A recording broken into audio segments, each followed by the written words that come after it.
To me, a journalist is someone who gathers, processes, and publicizes news information to serve the public interest. Hello, my name is Taylor Smith, and I am a multimedia journalist. With me having the skills and knowledge of how to write, edit, and produce, I am confident that I will make a great reporter. Watch me as I interview award-winning author Ta-Nehisi Coates about race in America and how pop culture, politics, and history shape discussions of diversity. In addition, I engage with Iowa State Senator Jeff Danielson on the controversial issue of sexual abuse. Lastly, you'll see a piece that I enterprised myself over the topic of interracial dating. I hope you enjoy.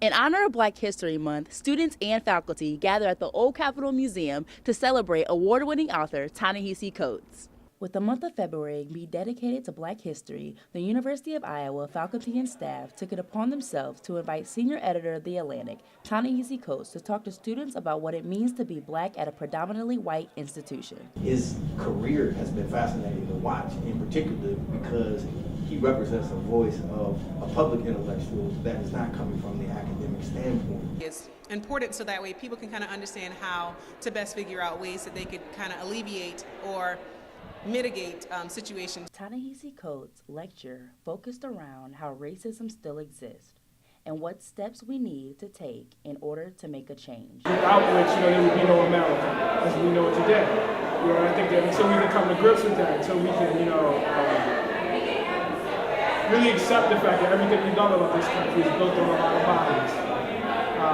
we're going to be in trouble. Until we're in trouble. Although America's history may be hard to confront for Coates, being Black at a predominantly white institution is something that both faculty and students can all relate to. But until some effort is made around campus, nothing will change. I'm Taylor Smith for DI-TV. Since 1971, the Women's Resource and Action Center has provided a refuge where individuals are believed, cared for, and empowered, seeking to understand the perspectives and experiences of others within a non-judgmental framework. Rape Victim and Advocacy Program Representative Cassandra Carter shares with me why the Women's Resource and Action Center is important at the University of Iowa. The Women's Resource and Action Center is one and four of the only confidential services that we have here on campus, so none of them are mandatory reporters, which means that if a sexual assault victim/survivor reveals to them that they were sexually assaulted in any way, they're not obligated to report. According to the U.S. Department of Housing and Urban Development, domestic violence is the third leading cause of homelessness among families. But what is the state doing for victims of domestic abuse? A bill was passed yesterday to establish confidentiality programs for victims of domestic abuse, sexual abuse, and stalking. Senator Danielson is determined to create a safer environment. How do you balance transparency and openness with safety and security? And I believe anytime I've got a direct example where we can actually get that policy right, in this case, protecting victims of domestic violence, then we should do that. And so I'm supportive of that bill. Domestic abuse is a serious social problem and a national health concern that still exists. But for now, the Women's Resource and Action Center will always be a safe and supportive environment. Taylor Smith, Daily Iowan TV. The University of Iowa is a predominantly white institution with a 15.2% rate of minority students. Of this percentage, how many people are in interracial relationships?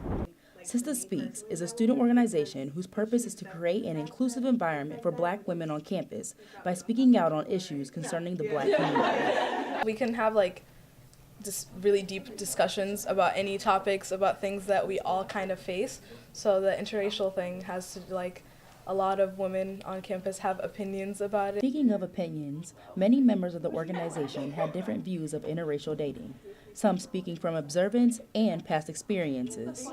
Unless the person is culturally competent and unless the other person is aware and they know their privilege, then it can be done. But if they're not willing to even understand or see your point of view, or if they don't acknowledge their privilege, then it would never work out for me.